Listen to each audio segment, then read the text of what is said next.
हरे कृष्णा। तो हम भगवद गीता के यथारूप से चर्चा कर रहे थे। अ,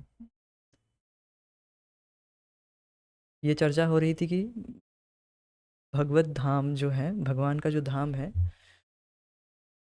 आप थोड़ा सा मिडिल में बैठे, थोड़ा सा अच्छा रहेगा। फिर तुलसी महारानी के पीछे। हाँ। तो हम चर्चा कर रहे थे कि भगवान के धाम कैसा है, भगवान के धाम के विषय में चर्चा कर रहे थे। हाँ। न तद भाषयते सूर्य न शशांक, न तद भाषयते सूर्य, इस तरह से जो श्लोक था, भगवान के धाम के विषय में बताया जा रहा था, जिसको ना तो सूर्य की प्रकाश की ज़रूरत है, ना तो चंद्रमा की, और ना तो अग्नि। अपने आप सेल्फ एफल्जेंट भगवान का धाम भग, अपने आप ही प्रकाशित है। भगवान के शरीर से एक प्रकाश निकलता है, उससे प्रकाशित है। उसे कहते हैं ब्रह्म ज्योति। जैसे ये बल्ब में आप देख सकते हैं, बल्ब से एक प्रकार का प्रकाश निकल रहा है, तो भगवान के शरीर से एक प्रकाश निकल रहा है, जो कि सबसे ज़्यादा तेजोमय है, बहुत ज़्यादा तेज है उसमें। तो फिर भी उस वहाँ पर है, मतलब ऐसा नहीं कि यहाँ पर आप देख रहे हैं सूरज है, ऐसा ही रहेगा, बट दैट वो वास्तविक है।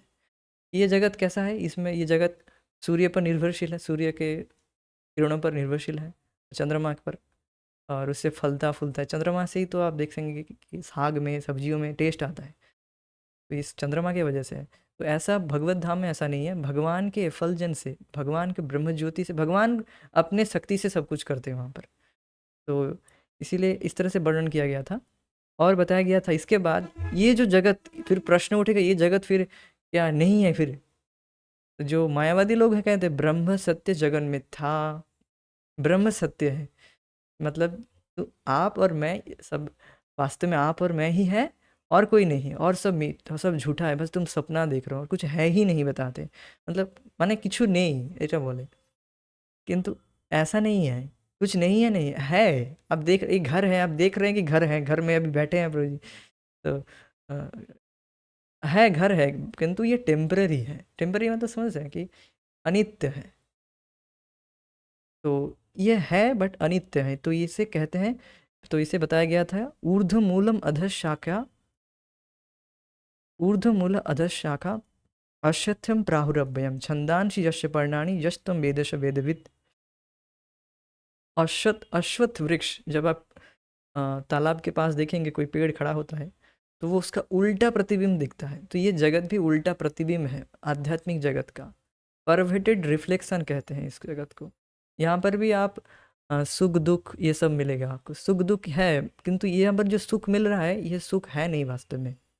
इसे इसे कहते हैं इंद्रिय, इसे इसे सुख नहीं कहते वास्तव में, केवल हम सोच रहे हैं कि हम सुख लाभ कर रहे हैं। केवल उसे कहते हैं अनुकूल मन, मन की अनुकूल प्रतिकूल वृत्ति। मन को अभी अच्छा लग रहा है, अभी ठंडा, अभी थोड़ी देर पहले थोड़ी बहुत गर्मी थी ना, और अभी ठंडा लगा, अभी ठंडा। तो मन की ये अनुकूल प्रतिकूल वृत्ति है। हाँ।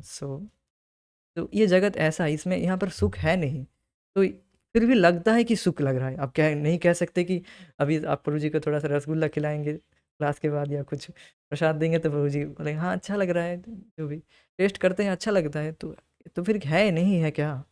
प्रश्न करेंगे, फिर क्या नहीं है?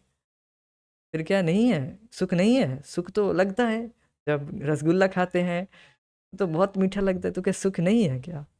तो आप प्रश्न करेंगे, अरे सुख तो हम बहुत, रसगुल्ला खाते हैं बहुत अच्छा लगता है। अब आपको 10 रसगुल्ला खिलाएंगे, 20 खिलाएंगे, अरे प्रभु जी मारोगे क्या हमें? अब रुक जाओ। तो एक दो ठीक है, किंतु आप देखेंगे कि फिर आप ज़्यादा खिलाते रहोगे, तो आप रुक जाओ रुक जाओ, मारोगे क्या? इस तरह से पेट फट जाएगी, आप खा ही नहीं सकते। अब वितृष्णा जागृत हो जाती है। कभी देख सकते हैं कि बहुत ज़्यादा मीठा खा लेते हैं, तो अब उल्टी आ जाएगी, अब ज़्यादा खिलाएंगे तो उल्टी कर देंगे। तो इसका मतलब क्या? सुख है? अभी मान रहे थे ना सुख है, अभी बता रहे थे कि हाँ सुख है। तो ये इसे कहते हैं इल्यूजन। इल्यूजन मीन्स भ्रम। ये जगत इल्यूजरी वर्ल्ड है, अभी थोड़ी देर के लिए वो सुखमय लगता है। सो इसे कहते हैं मन की अनुकूल प्रतिकूल वृत्ति। अनुकूल मीन्स जो अभी अच्छा लग रहा है, थोड़ी देर बाद बुरा। अभी जो जिनके साथ बात करना अच्छा लगता था, कुछ समय बाद उन्हीं से लड़ाई झगड़ा हो जाता है। तो इस तरह से इस जगत में जो रस है, मैं बेसिकली ये बात कहना चाहता हूँ कि इस जगत में जो रस का अनुभव करते हैं, जो सुख का अनुभव करते हैं, वो वो इस जगत में दिखता तो है, किंतु वो वास्तविक रूप से आध्यात्मिक जगत में है, जो यहाँ पर प्रतिबिंब रूप से हम देख पा रहे हैं। ये बात है, इसलिए वो लगता है कि वो अच्छा लग रहा है, किंतु वो अच्छा है नहीं।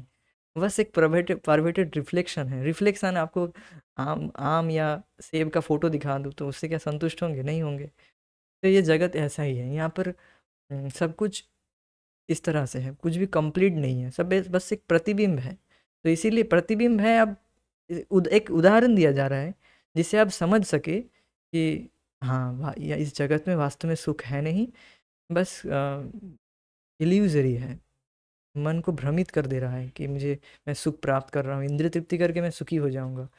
और जो इस जगत का जो मूल बेस है, जो मेन आधार है इस जगत का, वो है स्त्री संग का सुख।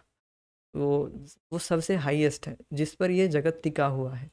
तो लोग सोचते हैं कि हम स्त्री संग करके सुखी हो जाएंगे। बहुत इसके लिए पूरा इतने लोग सब मेहनत कर रहे हैं, इतने लोग इतने बड़े बड़े इतने बड़े बड़े मकान बना रहे हैं। क्यों कर रहे हैं? इतना मेहनत करके पढ़ाई कर रहे हैं, क्यों कर रहे हैं? शादी हो जाए, बच्चा हो जाए, बस हो गया, ख़त्म हो।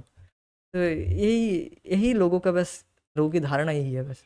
तो लोग सोचते हैं कि इसमें सुख है, पर परिवार करेंगे इसमें सुख है, या जो भी है। इस तरह ग्रॉस एक उदाहरण दे रहा हूँ बस, इस तरह से खाने पीने का उदाहरण दिया और इसका भी उदाहरण दिया। तो इस तरह से आप देखेंगे कि एक सुख लगता है, किंतु बाद में जाकर वही उसी में झगड़ा। अब लोग सोचते हैं क्यों कर लिया, क्यों पर जो आप पूछेंगे, जो लोग परिवार में प्रवेश कर गए, अब जो 20 साल बिता दिया, अब उनको पूछिए कि अच्छा लग रहा है? अरे जान छूटेगी, कब कब मृत्यु आएगी, जान छूटेगी हम क्या? तो लोगों का फिर इसे कहते हैं भोग त्याग। भोग करते हैं, फिर इसको तो त्याग देते हैं। अभी भोग कर रहे हैं, बहुत अच्छा लग रहा है, अच्छा लग रहा है, और फिर त्याग दे रहे हैं, अरे ये तो बिल्कुल बुरा है, फिर त्याग देते हैं। फिर कुछ समय बाद, त्याग करने के बाद आप देखेंगे फिर से इच्छा जागृत, अरे ठीक है, मन कहता है थोड़ा कर लो, थोड़ा देख लो, या थोड़ा जो भी है इंद्रिय तृप्ति कर लो। तो मन इस तरह से हमें भटकाता है, बहकाता है। तो हम इस तरह से अ, भोग त्याग में लगे पड़े हैं निरंतर। कभी भोग कर रहे हैं, कभी त्याग दे रहे हैं, विरक्त हो रहे हैं पूरी तरह से। तो इस तरह से इसे इस तरह से आर्टिफिशियली, कृत्रिम रूप से भोग, इस कृत्रिम रूप से आप भोग नहीं छोड़ सकते। आपको कुछ चाहिए, सुख चाहिए, वास्तविक सुख चाहिए, वास्तविक वस्तु आपको मिल जाएगा, तो आपको ये सब की ज़रूरत होगी नहीं। वास्तविक वस्तु है भगवान की भक्ति। आपको पेट भर के खिला दूंगा तो और फिर आपको बस अब फोटो वोटो वगैरह दिखाने की कोई ज़रूरत है नहीं, मुझे चाहिए नहीं, दिखना भी नहीं है, मेरा पेट भरा है। किसी का पेट भरा होगा तो उसे कितना भी आप खाने के लिए बोलिए, वो खाएगा नहीं। नहीं नहीं, पेट भरा है तो, अर्थात आप भक्ति करके अगर संतुष्ट रहते हैं, तो आपको बाहर से इंद्रिय तृप्ति करने की ज़रूरत होगी नहीं, मतलब इस भोग त्याग करने की ज़रूरत होगी नहीं। एक बार भोग करते हैं, एक बार त्याग देते हैं, जगत में ऐसा ही हो रहा है। ये सब करने की ज़रूरत है नहीं। तो ये सब बात बता रहा था कि इसलिए कि इस जगत उल्टा प्रतिबिंब है। जो ये समझ गया, जस्त्व जस्त्व वेदवित, वेद पूरे वेद को समझ गया, ये बात बताया जा रहा है। जो इतनी बात समझ लिया, वो पूरे वेद को समझ गया। लोग कहते हैं हम वेद पढ़ेंगे, भगवत गीता क्या है? वो तो एक छोटा सा एक अंश है, छोटा सा ग्रंथ है। हम वेद पढ़ेंगे, ये पढ़ेंगे, फिर हम भगवत गीता पढ़ेंगे। अरे भगवत गीता बताया गया सारे वेदों का सार है, उपनिषदों का सार है। बताया जा रहा है ना, यहाँ पर बताया गया है, अभी तो मैंने पढ़ा, छंदांसि यस्य पर्णानि यस्त्वं वेद स वेदवित्। जो ये समझ गया, जो इसे जान लिया, ये जगत इस तरह है, वो वेद समझ गया, वो उसे और वेद पढ़ने की जरूरत है नहीं। तो ये बात है। इसके बाद बताया जा रहा था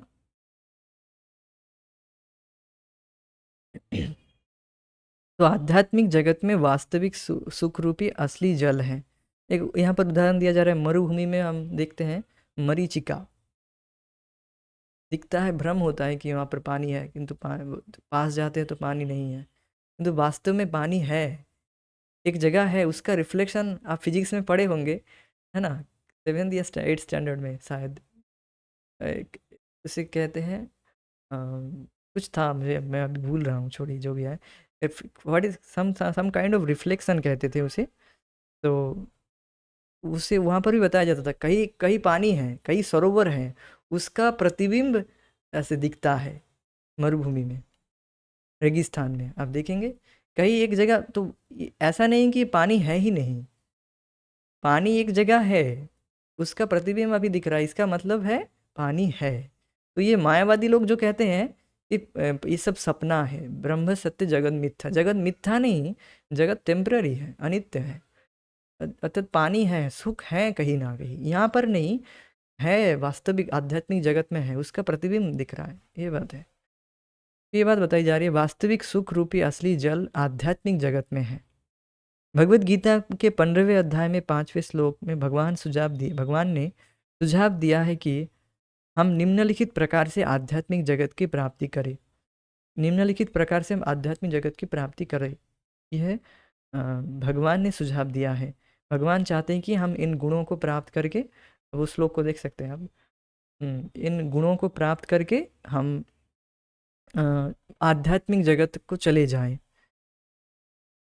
तो क्या है ये, थोड़ा सा गाने का प्रयास करेंगे हम, मेरे पीछे गाने का प्रयास करेंगे।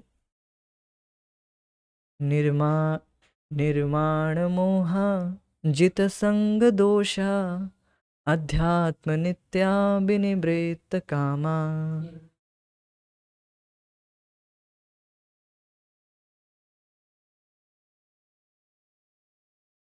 द्वन्द्वैर्विमुक्ता सुख दुःख संगैर् गच्छन्ति यमूढा पदमव्ययं तत्।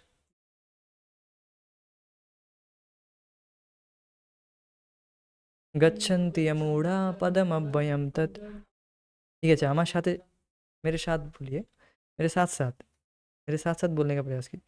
निर्माण मोहा जित संग दोषा अध्यात्म नित्या विनिवृत्त कामा द्वन्द्वैर्विमुक्ता सुख दुःख संगैर् गच्छन्ति यमूढा পদমব্যয়ম তৎ।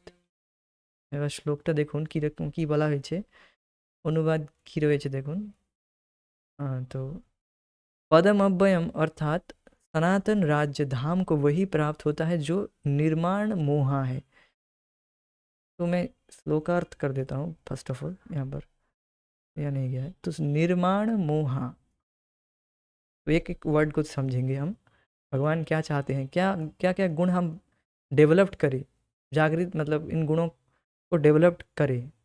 क्या क्या फर्स्ट बता रहे हैं कि निर्माण मोहा, मोह, मोह मीन्स इल्यूजन, मोह अर्थात जो है नहीं वो दिखता है, जब कहते हैं उसे मोह कहते हैं। तो मोहवश लोगों में अभिमान होता है कि मैं ये शरीर हूँ, अर्थात मैं इस शरीर से अपने आप को पहचान करता हूँ, मैं डॉक्टर हूँ, मैं वरिष्ठर हूँ, मैं वकील हूँ। तुम्हें पता नहीं कि मैं कितना बड़ा सरकारी नौकर हूँ। वो सरकारी नौकर नहीं कहते हैं, मैं कहते हैं कि मैं डॉक्टर हूँ, मैं इंजीनियर हूँ, और इस तरह से लोग अभिमान करते हैं, मान निर्म। तो इस तरह के मान से नी मीन्स मुक्त है, जो नी मीन्स मुक्त, जो मिथ्या अहंकार से मुक्त है, इसे कहते हैं निर्माण मोहा। तो भगवान के धाम जगत में जाते हैं जो जो भक्त जाते हैं, उनमें पहला गुण यह है कि उनमें वे मिथ्या अहंकार के द्वारा प्रभावित नहीं है। वे अपने आप को, क्या तो सच्चा अहंकार क्या रखते हैं, उनका सच, इसका मतलब ये नहीं कि वो कुछ अहंकार नहीं रहता है, ये अहंकार रहता है कि मैं भगवान का दास हूँ, कृष्ण का दास हूँ, मुझे कृष्ण की सेवा करना है और वैष्णव की सेवा करना है। तो ये सच्चा अहंकार है। किंतु जो झूठा अहंकार है, जो मिथ्या अहंकार है, उसे त्याग देता है, उससे मुक्त होता है। निर्माण मोहा, मान का अर्थ और भी एक दिया जा गया है, सम्मान की इच्छा करना, सम्मान की इच्छा करना। तो सम्मान की इच्छा कौन करता है, जो अपने देह को मैं मान रहा है, किसको सम्मान किसको मिल रहा है, या डिग्री जिसको किसको प्राप्त होता है। लोग कहते हैं हम ये सब पढ़ाई कर रहे हैं क्योंकि हम जगत में सम्मान प्राप्त करना चाहते हैं। ऐसे भी लोग, ऐसे मुझे भी उसे बोले थे मेरे पिताजी ने भी कि बेटा एटलीस्ट जगत में तुम्हें सम्मान प्राप्त करना है, तो इसलिए पढ़ाई करो अच्छे से, लोग क्या कहेंगे तुम्हें, क्या कहेंगे अच्छे से पढ़ोगे नहीं। तो फिर एक रहता था कि नहीं, हाँ सच में पढ़ाई करना है, लोग क्या क्या कहेंगे। तो सम्मान किसको प्राप्त होता है, ये अगर प्रश्न किया जाए तो आप थोड़े से कॉर्नर हो जाएंगे। सम्मान किसको प्राप्त हो रहा है? शरीर को। शरीर को सम्मान प्राप्त होता है? शरीर क्या है? हाँ, अनित्य है। शरीर किससे बना है? शरीर तो 5 तत्वों से बना है। पृथ्वी, जल, अग्नि, वायु, ईथर, इस तरह से 5 तत्व हैं, आकाश तत्व। तो इस तरह से 5 तत्व हैं, 5, पृथ्वी, जल, अग्नि, वायु और आकाश। तो किसको सम्मान मिला? पृथ्वी को, अर्थात मिट्टी। किसको सम्मान, किसको मिला सम्मान? शरीर। और शरीर अर्थ, और एक बात, आप जो पॉइंट बताया अनित्य है, तो शरीर तो निरंतर परिवर्तित हो रहा है। अभी एक शरीर है, एज पर साइंटिस्ट 7 साल के बाद शरीर बिल्कुल परिवर्तित हो जाता है। सम्मान किसको मिला? वो तो शरीर चला गया। जिसको सम्मान मिला वो तो शरीर चला गया 7 साल के बाद। या निरंतर शरीर तो परिवर्तित हो रहा है, ये भी आप जानते होंगे। तो किसको सम्मान मिला? जिसको सम्मान मिला तो वो तो खत्म हो गया, उस वो शरीर तो खत्म। आत्मा को सम्मान मिला। अब कहेंगे आत्मा का सम्मान मिले, आत्मा को सम्मान चाहिए क्या? चाहिए क्यों उनको? आत्मा को भी सम्मान नहीं, जरूरत है। तो ये एक मोह है बस, और कुछ नहीं। ये बात मैं कहना चाहता हूँ बस। लोगों में मोह है कि जगत में सम्मान प्राप्त करना है। अरे जेल में सम्मान प्राप्त करके क्या करेंगे आप? जेल में आप कुछ बड़ा पद भी प्राप्त कर ले तो आप क्या, अच्छा होगा? अच्छा क्या है इसमें? हाँ, जेल में हमने जेलर का पद प्राप्त कर ले, जिसमें रोटी अच्छे से मिलता है हमें, तो है तो वो जेल में ही। वो कुछ अच्छा पद प्राप्त कर ले, उससे क्या? फर्स्ट क्लास जेलर हो जाए, फर्स्ट क्लास कैदी हो जाए, उसे अच्छे से खाना मिले, वो है तो जेल में ही है, अपने परिवार से दूर। हाँ, लोग ऐसे कहते हैं कि जेल में जाके उसका जो स्वास्थ्य बिगड़ गया है। स्वास्थ्य बिगड़ जाता है, जितना भी खाना अच्छा मिले। ऐसे बताया जाता है कि वो, उसे ये देख के पता चल जाता है कि वो जेल से आया है, जेल से छूट के आया है। उसे देख के लगता है कि अरे इसका शरीर तो टूट गया है। हाँ, इसके शरीर में तो लोगों को पता दिख के, उसको देख के ये दिख के ही पता चल जाता है कि ये तो जेल से आया है कि नहीं? तो अब देख सकते हैं कि कितना भी वो हो सकता है कोई मंत्री रहा, कोई मंत्री भी क्यों ना हो, वो मंत्री अगर जेल में भी रहा, वो जेल से वापस आता है तो शरीर ठीक नहीं रहता। क्योंकि सुखी वो वहाँ पर सुख थोड़ी ना अपने परिवार के साथ है, परिवार के साथ तो नहीं है। तो इसी तरह से हम भगवान के साथ नहीं हैं, ये हमें समझना चाहिए। सो ये ईगरनेस जागृत होनी चाहिए। यही यही उत्कंठा जब जागृत होगी ना, तब आप बहुत तेज़ी से भगवान की भक्ति में आगे बढ़ेंगे। जगत में आप वस्तुओं को प्राप्त करने के लिए कितना हम उत्साहित होते हैं, ये चाहिए मतलब वो चाहिए। आप किसी भी टारगेट, किसी को आप लक्ष्य मान लिए कि ये चाहिए। मैं थोड़ा ग्रॉस उदाहरण नहीं दे रहा, मेरे मन में आ रहा था, ग्रॉस उदाहरण नहीं दूंगा यहाँ पर। अच्छा, एक उदाहरण देता हूँ कि आप सोचिए, आप किसी परीक्षा को उत्तीर्ण करके उस पद को प्राप्त करना चाहते हैं या नौकरी प्राप्त करना चाहते हैं, तो लोग कितना मेहनत करते हैं, 14-14 घंटा पढ़ते हैं, 18 घंटा पढ़ते हैं। जो आप देखेंगे, जो 10th में जो बोर्ड के एग्ज़ाम होते हैं, उसमें भी लोग जो रैंक करते हैं, उसमें उसमें भी लोग कितने घंटे पढ़ते हैं? 17 घंटा, 18 घंटा पढ़ते थे। मैंने भी थोड़ा प्रयास किया था, बट मैक्सिमम फिर भी मैंने 14-15 घंटे तो निकाल ही लिया था। ऐसा मैंने जब पढ़ाई कर रहा था, उस समय एक एक मतलब बिल्कुल क्लियर था कि क्या करना क्या है। जब मैं 10th में पढ़ाई कर रहा था, तब बिल्कुल क्लियर था करना क्या है, नहीं रैंक निकालना है। 10th टॉप 10 में रैंक निकालना है, ऐसे बिल्कुल गोल क्लियर था मेरा। और अच्छी पढ़ाई चल रही थी, तो आगे जाकर हो गया। तो वहाँ पर ऐसी कोई सेकंड थॉट नहीं था दिमाग में कि ये करना है, वो नहीं, कुछ नहीं, बस उसको प्राप्त करना है। तो आप देख सकते हैं कि जगत में लोग आईएएस निकाल रहे हैं, आईआईटी निकाल रहे हैं, तो ये सब बहुत कठिन परीक्षा होते हैं। तो इनमें इनको निकाल ले रहे हैं लोग इतना मेहनत करके, तो बस भगवान की लोग प्राप्ति नहीं कर रहे हैं। भगवान की प्राप्ति क्यों नहीं कर सकते? इसी उत्साह से भगवान की प्राप्ति करेंगे। तो भक्ति विनोद ठाकुर कहते हैं इस बात को कि हमें कर्मी लोगों से उत्साह लेना चाहिए। कर्मी लोग कितना मेहनत करते हैं। हैं। एक ग्रॉस उदाहरण मेरे मन में आ रहा है, मैं थोड़ा सा बोलना चाहूँगा। लोग लड़की प्राप्त करने के लिए कितना मेहनत करते हैं, है कि नहीं? थोड़ा मेरे मन में आ रहा था, थोड़ा I want to speak out it. तो एक लड़की को प्राप्त करने के लिए कितना मेहनत करते हैं लोग, यहाँ वहाँ कुछ भी कर लेते हैं, कुछ भी करते हैं, कुछ भी मीन्स एनीथिंग। मतलब वो जो परीक्षा से उससे भी ज़्यादा वो प्राप्त करने के लिए कुछ भी एक्सटेंड में जा सकता है लोग, ऐसा देखे हैं हमने। तो सोचिए इस तरह से भगवान की प्राप्ति करने के लिए अगर उत्कंठा जागृत हो जाएगी तो आपको कोई नहीं रोक सकता भगवान भगवत प्राप्ति के लिए। और आप इसी जीवन में भगवान के पास चले जाएंगे, मतलब इस बस शरीर को छोड़ दे, immediately you will go back home, back to world. ये उत्साह होना चाहिए, ये उत्साह हमें जागृत करना होना चाहिए। और निर्माण और मोह, इस तरह से हम उत्साह से युक्त होंगे तो ये सब सच्चे अहंकार में युक्त होकर रहेंगे। ये बात मैं कहना चाह रहा था बस। आज इसी पर मैं थोड़ा सा विचार कर रहा था, क्या मुझ में वो उत्साह है। मैं अपनी बात कर रहा हूँ, क्या मुझ में वो उत्साह है, जो उत्साह से मैं ये सब भौतिक चीज़ों को प्राप्त करने के लिए इतना मेहनत किया। यस, मैं एडमिट करता हूँ कि मैं भौतिक चीज़ों को बहुत ज़्यादा बहुत एफर्ट लगाया उस समय। अब उतना एफर्ट तो अब लगा दूंगा तो क्या ही हो जाएगा, तो बहुत तेज़ी से भगवान की भक्ति में प्रगति कर जाएंगे। तो हर व्यक्ति को सोचना चाहिए कि हम क्या उतना एफर्ट लगा रहे हैं जितना हम इस जगत के विषयों को प्राप्त करने के लिए लगा रहे थे, जो अनित्य है, जो कुछ है नहीं वास्तव में।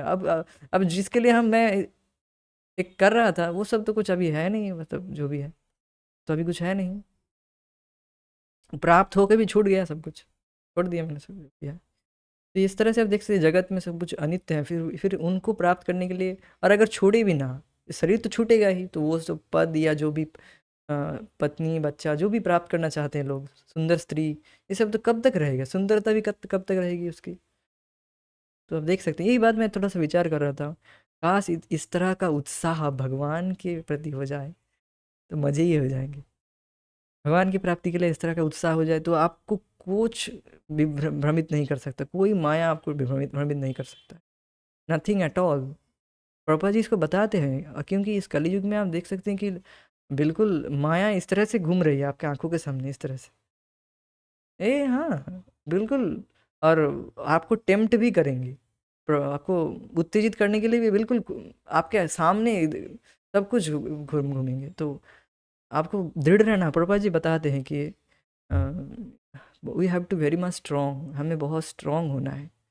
अगर स्ट्रॉन्ग नहीं होंगे तो टिकेंगे नहीं, बहुत स्ट्रॉन्ग होना है। स्ट्रॉन्ग कैसे होंगे, स्ट्रॉन्ग होंगे ऐसे, सुबह उठकर अगर हम बहुत अच्छे से बढ़िया से जॉब करते हैं नियमित रूप से डेली, और कुछ कॉम्प्रोमाइज़ नहीं।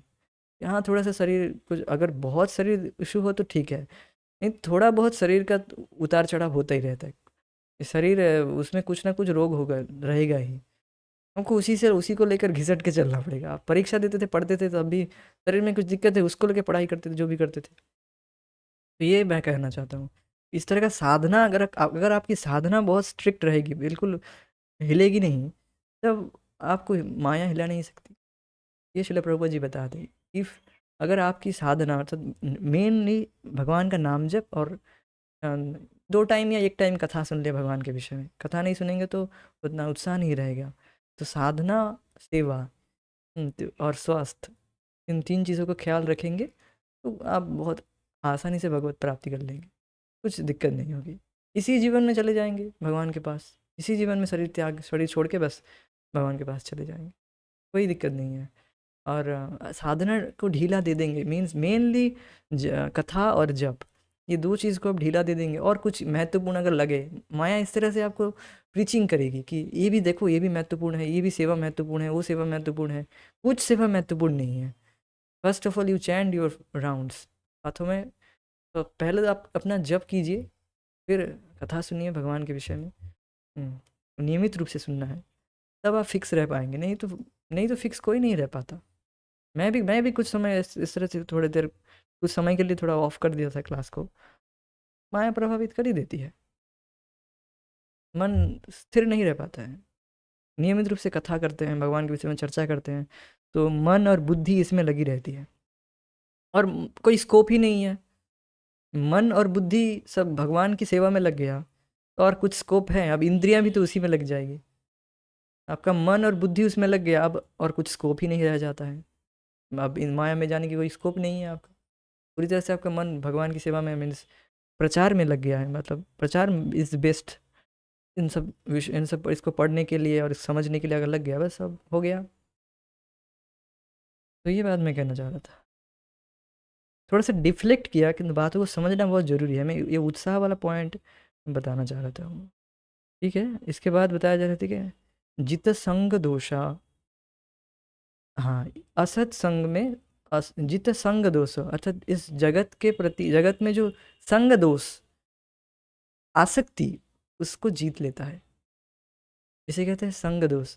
बुरे संगति में लोग पड़ जाते हैं लोग, और इसे और आसक्त हो जाते हैं, घर परिवार में आसक्त होते हैं, छोड़ नहीं पाते हैं, छोड़ देते हैं फिर आ जाते हैं, ऐसे बहुत है। या बंधु जनगण हैं, जिनके जो भौतिकतावादी हैं, जो उनको भगवान में कोई रुचि नहीं है, उनके प्रति आसक्त रहते हैं लोग। तो जगत में लोग आसक्त हैं। अब जो भक्त होते हैं वो जगत में बिल्कुल आसक्त नहीं होते, वो जीत लेते हैं, आसक्ति को जीत लेते हैं और भगवान में आसक्त हो जाते हैं। आसक्ति को आप जगत से नहीं छोड़ सकते हैं जब तक आप भगवान के प्रति आसक्त नहीं होते और आसक्ति को डेवलप नहीं करते, विकसित नहीं करते, तब तक आप आर्टिफिशियली जगत के प्रति आप बस दिखाएंगे कि मैं निरासक्त हूँ, निरासक्त हूँ। वास्तव में अभी भी अट्रैक्शन है जगत के प्रति। जैसे मैं कहना चाहूँगा, हम पुरुषों की बात कर रहा हूँ, पुरुषों अगर अभी तो मैं आसक्त, निरासक्त नहीं हूँ। आसक्ति मीन्स एक अट्रैक्शन, एक मन को खींच लेता है, ऐसे कुछ कुछ भौतिक भोग आपको दिख जाए, भौतिक चीज़, कुछ अच्छी खाने की वस्तु उतना प्रभावित नहीं करता है मुझे। कुछ भी, जो भी कुछ चीज़ है, जिसकी जो चीज़ है, मैं बस बताना नहीं चाहूँगा यहाँ पर, डिस्क्लोज नहीं करूँगा। तो जिसकी जो है वो अगर आपके आंखों में के सामने आ जाए तो वो उसमें उस पर ध्यान चला जाता है, ध्यान केंद्रित हो जाता है। तो और आप भगवान की भक्ति कर रहे हैं इसलिए आप ध्यान को हटा लेते हैं तुरंत, अरे नहीं नहीं वहाँ पर नहीं जाना है, ये तो गलत है। भक्ति करते हैं तो वो मन को खींच लेते हैं, और इसी यही करना है, मन को खींचना है अभी बस। अभी आप आसक्ति से ऊपर नहीं उठ गए हैं। ये सब हम गुण पढ़ रहे हैं, इसका मतलब नहीं कि ये सब गुण हम में है। इस गुण को हम एस्पायर करेंगे कि हाँ इस तरह ये है स्टैंडर्ड। तो बुद्धि से, मन से हमें खींचना है कि नहीं अभी देखना नहीं है और ये करना नहीं है, भगवान को देखना है इस तरह से। अध्यात्म नित्या, और नित्य रूप से भगवान की कथा में लगे रहना है, कथा कीर्तन में नित्य सुनना है। नित्य मीन्स नित्य, नित्य मीन्स नॉट, यहाँ पर नित्य तो मीन्स निरंतर हो रहा है, तो हमारे लिए प्रैक्टिकल है कि डेली, एटलीस्ट प्रतिदिन।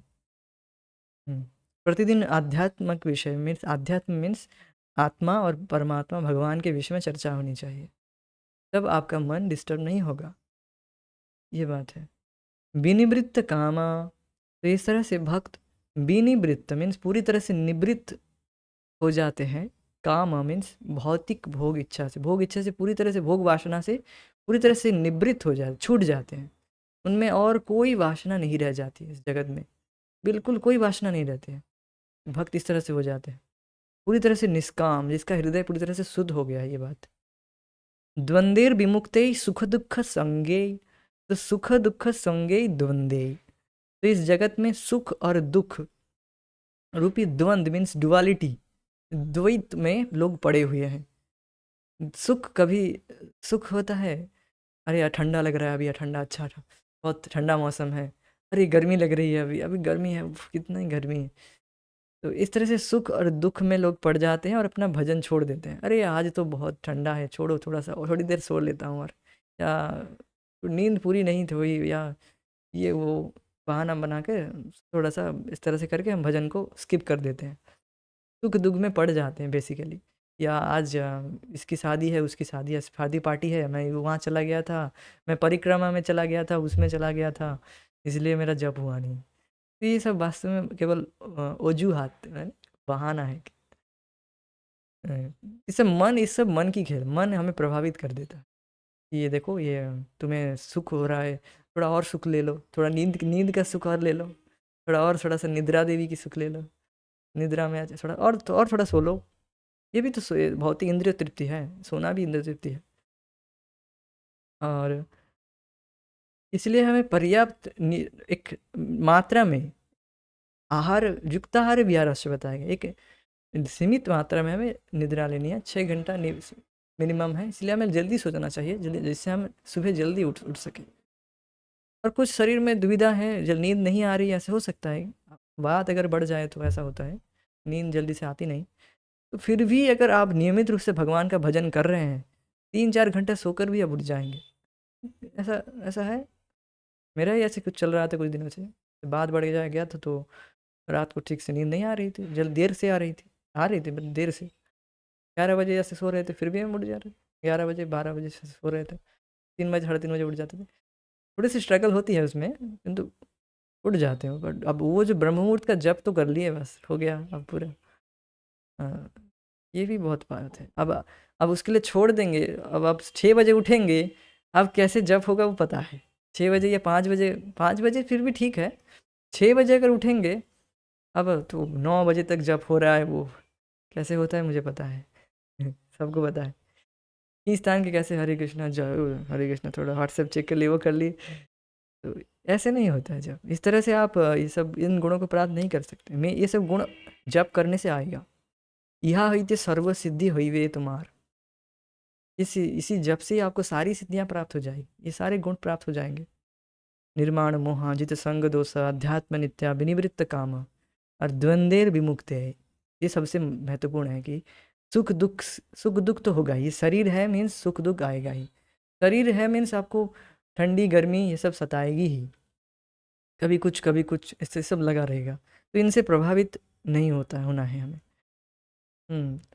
तो इस तरह से प्रभावित नहीं होते हैं भक्त। और गच्छन्ति अमूढ़ा, मूढ़ा नहीं, गच्छ जाते हैं, मूढ़ लोग नहीं है। अमूढ़ा मीन्स बुद्धिमान लोग जाते हैं, मीन्स बहुत सारे लोग जाते हैं, एक दो नहीं, बहुत सारे भक्त जाते हैं। अमूढ़ा, जो माया से, जो अविद्या को जीत लिए हैं, जो अविद्या को जीत, अमूढ़ा का अर्थ अविद्या को जीत लिया व्यक्ति, अर्थात बुद्धिमान व्यक्ति। पदम अव्ययम तत्, मेरे अव्यय पद अर्थात भगवान धाम को प्राप्त कर लेता है, अव्यय पद को प्राप्त करता है इस तरह के गुणों को प्राप्त करके। तो ये बात है। अब थोड़ा अब तो पढ़ दूंगा, समझ में आ जाएगा। यही बात बताई जा रही है, प्रभुपाद जी बता रहे हैं। पदम अव्ययम अर्थात सनातन राज्य धाम को वही प्राप्त होता है जो निर्माण मोहा है। तो ये आकांक्षा या आशा की जा रही है कि आप इन गुणों को प्राप्त करें, इस्कॉन के भक्त लोग ये सब गुण को प्राप्त करें, ऐसी आशा की जा रही है। इस तरह से देखिए, आप प्रयास करेंगे इन गुणों को प्राप्त करने के लिए, अच्छे से भजन करेंगे, तो भक्ति देवी की कृपा से आपको सब गुण प्राप्त हो जाएंगे। तो ये बात है। तो इसका अर्थ क्या हुआ, अर्थात निर्माण मोह का अर्थ क्या हुआ? हम उपाधियों के पीछे पड़े रहते हैं। उपाधियाँ मीन्स डॉक्टरेट, फिलोसफी, पीएचडी, इन उपाधि, या मैं स्त्री हूँ, मैं पुरुष हूँ, मैं सुंदर दिखना चाहता हूँ, तो ये सब उपाधि है। वास्तव में उपाधियों के पीछे हम पड़े रहते हैं। कोई महाशय बनना चाहता है, कोई प्रभु बनना चाहता है, तो कोई राष्ट्रपति या धनवान या राजा या कुछ और बनना चाहता है। परंतु जब तक इन उपाधियों से चिपके रहते हैं, तब तक हम शरीर के प्रति आसक्त बने रहते हैं, क्योंकि ये उपाधियां शरीर से संबंधित होती हैं। लेकिन हम शरीर नहीं हैं, और इसकी अनुभूति होना ही आध्यात्मिक अनुभूति की प्रथम अवस्था है। ये जस्ट पहला पड़ाव है, प्रिलिमिनरी स्टेज कहते हैं इसे, कि आप अपने आप को शरीर नहीं मान रहे हैं, शरीर से ऊपर उठ गए हैं, शरीर से चिपके नहीं है, शरीर के उपाधियों से चिपके नहीं कि मैं स्त्री हूँ, मैं पुरुष हूँ, या मेरा ये कर्तव्य है, वो कर्तव्य है। इन सब उपाधियों से प्रभावित नहीं, मुझे मेरा कोई कर्तव्य नहीं है। मेरा कर्तव्य, फर्स्ट कर्तव्य इज चैंट हरे कृष्णा, भगवान का नाम जप करना है, और फिर कुछ और देखेंगे हम। फिर पहला कर्तव्य यही है बस। ये कर्तव्य आप पालन कर रहे हैं तो आप इन उपाधियों से चिपके नहीं हैं। ये मैं कहना चाहूँ कि आपको मैं दिखाना चाहता हूँ कि आप अभी से उपाधियों से कुछ समय तक तो चिपके नहीं हैं। एटलीस्ट सुबह के समय तो आप उपाधियों से चिपके नहीं हैं। बाकी समय फिर से उपाधि आ जाए वो अलग बात है, किंतु एटलीस्ट आप हमें सुबह के टाइम उपाधियों से चिपके नहीं रहना चाहिए। और इस तरह से अब अभी आप कथा सुन रहे हैं, अभी भी हम उपाधियों से चिपके नहीं रहे हैं। अभी हम अपने आत्मा के कार्य कर रहे हैं। भगवान की कथा सुनना ये आत्मा का कार्य है।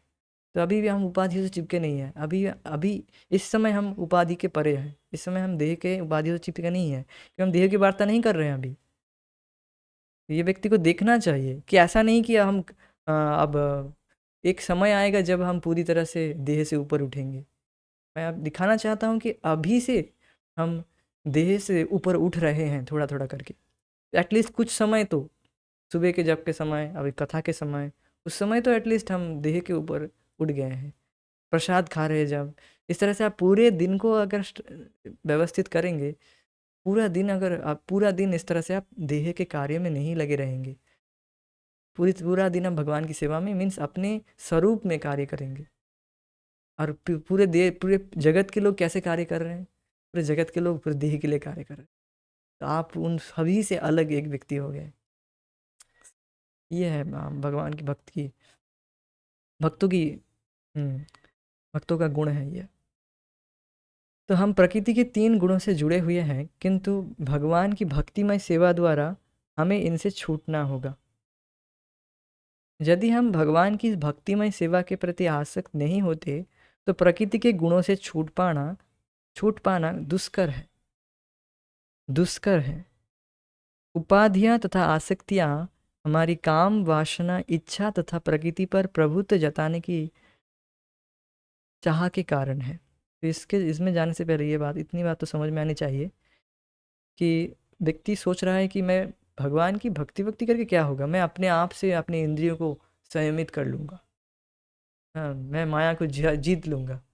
ऐसे लोग सोचते हैं, ऐसे मेरे साथ आर्ग्यूमेंट भी कुछ किए हैं, ऐसे डॉक्टर कुछ सो कॉल्ड, हाँ, बोले कि हाँ, व्यक्ति सचेत रहेगा तो वो इस समय प्रभावित नहीं होगा। मैंने उन्हें समझाया, देखिए आज के युवा पीढ़ी किस तरह से स्त्रियों के प्रति आसक्त हो जा रहे हैं और पूरी तरह से आसक्त होकर पूरा जीवन खराब कर ले रहे हैं।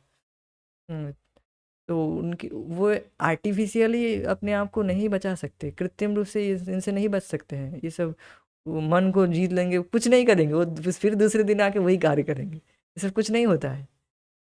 तो ये सब संभव है नहीं। मैंने उनको समझाया कि देखिए भगवान की भक्ति करके अपने आप उसका मन और उसकी सारी इंद्रियां अपने आप नियंत्रित हो जाती है, अपने आप भोगों में नहीं जाती, सब ऑटोमेटिक होता है। तो ये भक्ति की शक्ति है, भगवान की भक्ति की यह शक्ति है। आर्टिफिशियली हम नहीं कर सकते, मतलब आर्टिफिशियल में कृत्रिम रूप से आप इंद्रियों को ऐसे रोक के नहीं रह सकते हैं। आपको कोई एंगेजमेंट देना होगा, उसे कहीं ना कहीं इसको लगाना होगा, तब जाके ऐसे नहीं कि मैं बोलना बंद कर दूँ, मौन रहूँ, कुछ देखूँ ना, आंखें बंद कर लूँ, वो कैसे हो सकता है? रास्ते में जाते वक्त तो होगा ही, देखेंगे ही, ये तो नहीं कर सकते, नेति नेति करके नहीं होगा, वो कुछ एंगेजमेंट देना होगा। तो वो कह रहे हैं कि हम हाँ हो जाएगा, is just argument, just dry argument दे रहे थे, कुछ शुष्क तर्क कर रहे थे। तो मैंने फिर छोड़ो, ये समझेंगे नहीं, छोड़ो, आई जस्ट लीव हिम। तो इस तरह से हमें छोड़ देना चाहिए इस तरह के व्यक्तियों को, वो खुद समझ जाएंगे, जब पिटेंगे माया से तब समझ जाएंगे। तो ये बात अब मैं कहना चाह रहा था कि अब आर्टिफिशियली माया को जीत नहीं सकते। कृत्रिम रूप से आप फोर्सफुली ऐसे मैं नहीं देखूंगा, उस तरफ नहीं देखूंगा, ये नहीं खाऊंगा, वो नहीं करूंगा, ऐसे ज़्यादा दिन टिक होगा नहीं है, 1-2 दिन चलेगा, फिर उसी में फिर से बढ़ जाएंगे। अरे बहुत हो गया, छोड़ो, अब चक्कर इंद्र तृप्ति कर लेते हैं। क्योंकि जीवात्मा को सुख चाहिए, जीवात्मा आनंद, भगवान के अंश है, भगवान का अंश है जीवात्मा। भगवान कैसे है? सच्चिदानंद में, हम भी उनके अंश हैं, तो हमें सुख चाहिए नेचुरली। तो वो सुख प्राप्त कैसे होगा? भगवान को सुखी करके, तत्सुख सुखित्वम। हम है ही, हमारा अस्तित्व है ही भगवान को सुखी करने के लिए, ऐसे ही हम सुखी होंगे। तो इन प्रवृत्तियों को, हमारी जो प्रवृत्तियाँ हैं, इंद्रियों की जो प्रवृत्तियाँ हैं, देखने की, छूने की, खाने पीने की जो प्रवृत्तियाँ हैं, उनको भगवान में लगाना है। विग्रह की सेवा कीजिए, उससे भगवान के संस्पर्श में रह सकते हैं। खाने की इच्छा है, भगवान को भूख लगे, बढ़िया प्रसाद बनाइए, अच्छे से भगवान के लिए प्रसाद बनाइए और खाइए, उससे आपकी जो इच्छा है वो भी पूर्ति हो जाएगी, और धीरे धीरे आप इन सारी वासनाओं से मुक्त हो जाएंगे। ये बात है। इस तरह से हमें प्यूरीफाई करना चाहिए, हमें अपने इंद्रियों को शुद्ध करना चाहिए, और इस तरह से करने से हम स्वतःस्फूर्त रूप से, मतलब अपने आप ही प्रकृति के गुणों से छूट जाते हैं। प्रकृति के गुण मीन्स ये माया, प्रकृति के गुण के द्वारा हम माया में पड़ जाते हैं। गुण ही हमें तो बांधे हुए हैं, गुणों के द्वारा ही हम कार्य करते हैं। प्रकृति के गुण मीन्स रस्सी, 3 गुण हैं, आपको पता होना चाहिए, सतोगुण, रजोगुण, तमोगुण। 3 रस्सी के द्वारा लोग बंधे हुए हैं जगत में। तो इनसे व्यक्ति छूट पाना दुष्कर है। भगवान बोल रहे हैं, ये प्रभुपाद जी नहीं बता रहे, प्रभुपाद जी बोल रहे हैं, भगवान भी बता रहे कि नमाम नॉट तमाम मम माया दुरत्तया, मेरी माया को पार करना दुरत्तया है। भगवान बोल रहे हैं कठिन है, अब हम बोल रहे हैं कि जीत लेंगे, इतना आसान है। भगवान जिखने जहाँ पर भगवान बोल रहे हैं कि कठिन है, तो सोच सकते हैं कि कितना it will impossible to cross माया, भव सागर को पार करना। सागर में आप गिर गए, वहाँ किसको कैसे पार करेंगे, तैर के भी संभव नहीं है। जब तक कोई आपको अपलिफ्ट नहीं करते हैं, हेलीकॉप्टर ऊपर से कुछ हेलीकॉप्टर नहीं आके या फिर कोई जहाज आके हमें उठाता नहीं है रस्सी फेंक के, तब तक हम उठ नहीं सकते। तो ये बात है। तो बताया जा रहा है कि उपाधियाँ तथा आसक्तियाँ हमारी काम वासना, इच्छा तथा प्रकृति पर प्रभुत्व जताने की चाह के कारण है।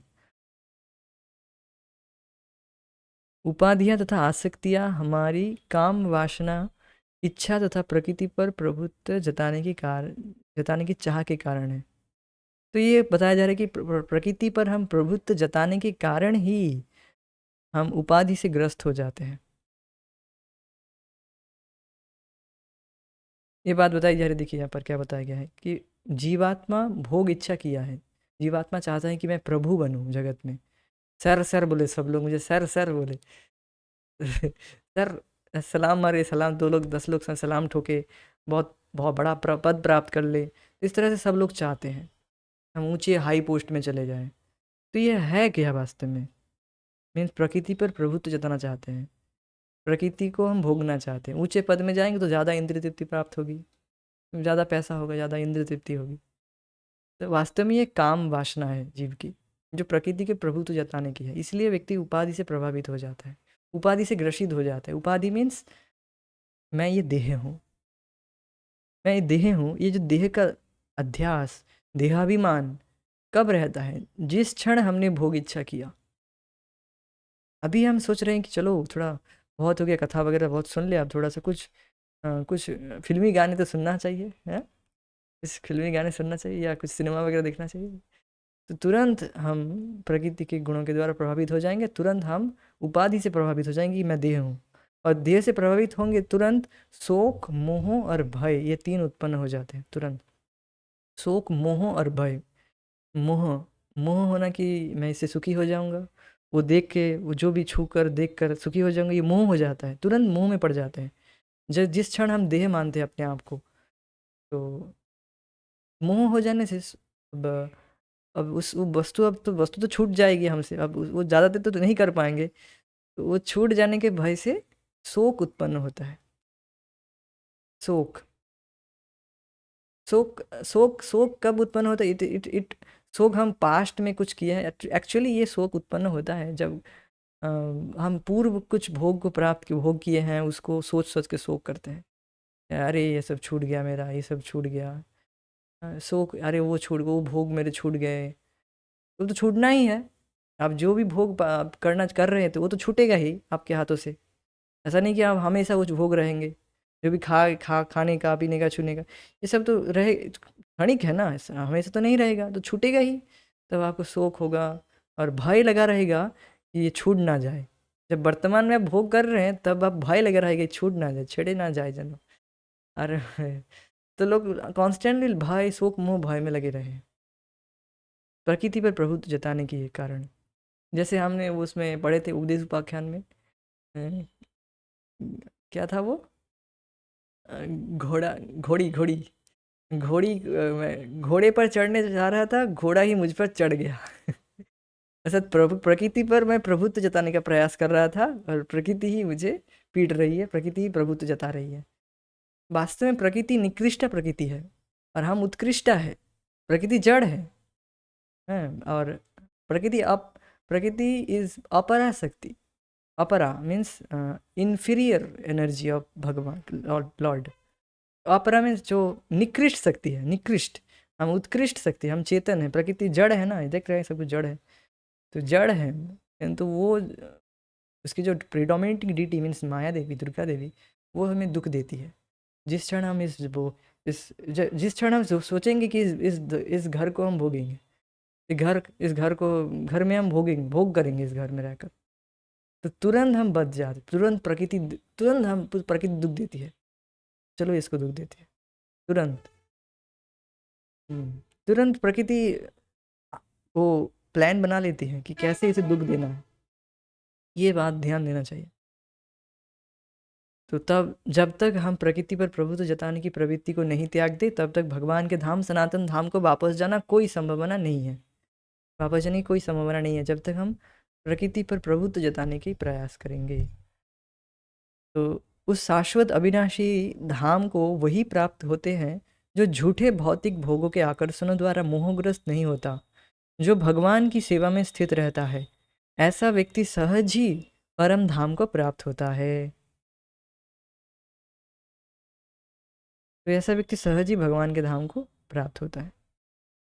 तो आप निरुत्साहित हो जाएंगे कि यार ये मुझ में तो ये सब गुण है नहीं, कुछ कुछ तो गुण आया है, इसलिए तो आज आप कथा में टिके रहे हैं, या कुछ तो गुण आए हैं जिससे आप भगवान के प्रति रुचि रख रहे हैं, कथा में आए हैं। तो धीरे धीरे भगवान की भक्ति करते करते सारे गुण आ जाएंगे। हरा भक्त से कुतो महद गुणा, हरा भक्त में कुछ गुण नहीं रहते हैं, किंतु जस्सास्ति भक्ति भगवती अकिंचना सर्वे गुणेश तत्र समासते सुरा। इस तरह से एक श्लोक है जहाँ पर बताया जाता है कि जिस भक्ति के द्वारा भक्त में सारे गुण उपस्थित हो जाते हैं, सुरा मीन्स देवता और सुरा मीन्स भगवान के गुण भी, सारे गुण उसमें आ जाते हैं भक्त में।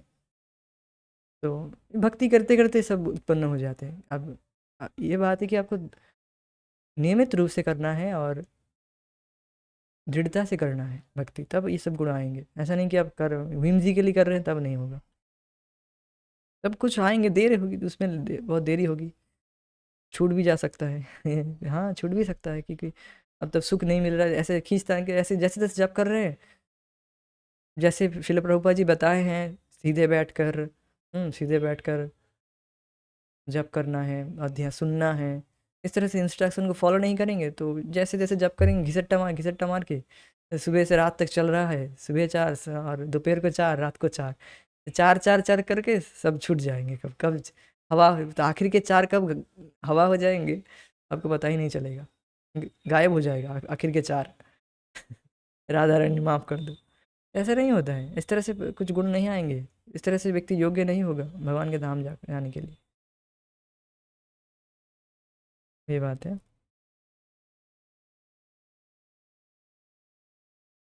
तो यहाँ पर हम रुक जाएंगे, हम आगे की चर्चाओं को हम अगली कक्षा में चर्चा करेंगे।